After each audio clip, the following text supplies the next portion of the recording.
नमस्कार, मी सविता किचनमधून तुमचं स्वागत करत आहे। तर आज आपण बनवणार आहे फराळी चिवडा।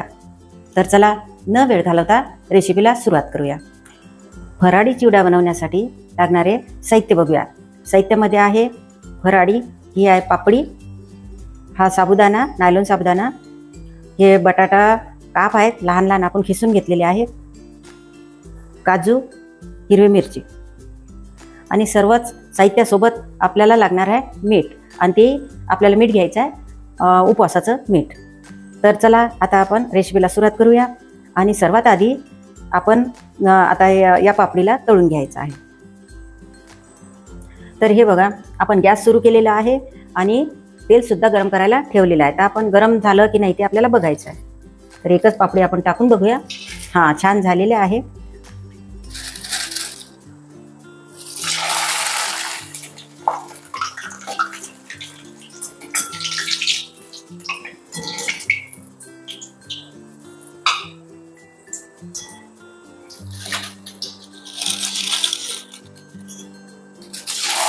पापडी तळून घेतलेली आहे। आता हा साबुदाणा तळून घ्यायचा आहे। हा साबुदाणा तळून घेताना एक लक्षात घ्यायचं आहे, तेल मात्र खूप गरम असायला हवं।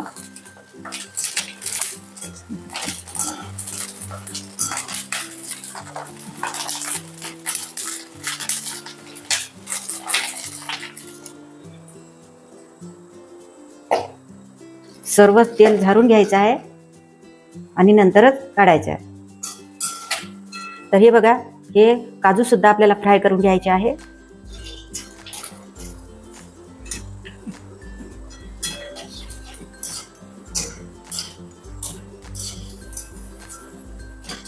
हे असे लाल झाले की काजू काढून घ्यायचे।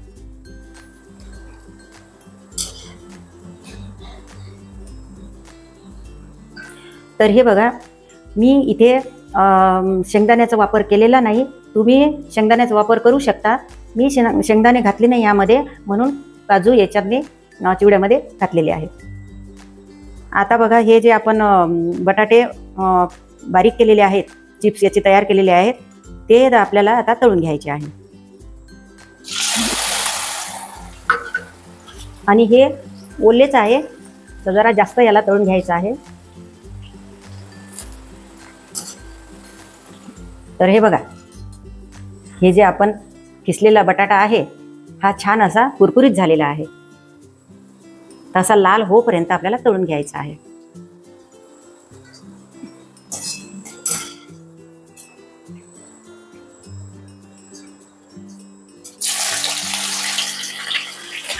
हिरवी मिरची सुद्धा आपल्याला छान तळून घ्यायची आहे।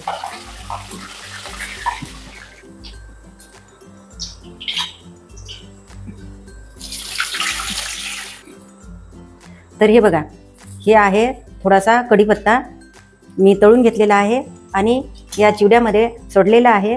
पण तुम्हाला जर हे कढीपत्ता नाही सोडायचा तर नका सोडू, काही हरकत नाही। आता सर्व साहित्य आपण तळून घेतलेलं आहे। आता यामध्ये आपल्याला मीठ घालायचं आहे,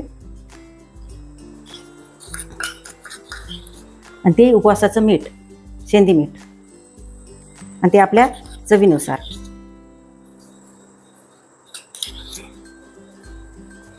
आणि थोडीशी लाल तिखट।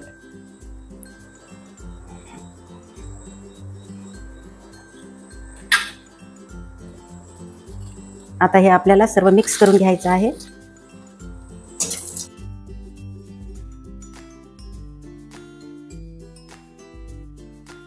मिठाचं प्रमाण तुमच्या चवीनुसार यामध्ये सोडा, आणि लाल तिखट सुद्धा तुमच्या आवडीने तुम्ही यामध्ये सोडू शकता।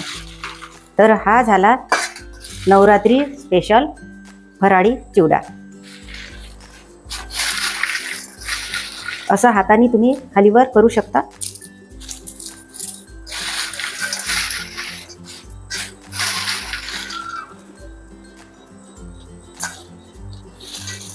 तर अशा प्रकारे आपण साध्या आणि सोप्या पद्धतीमध्ये हा फराळी चिवडा तयार केलेला आहे।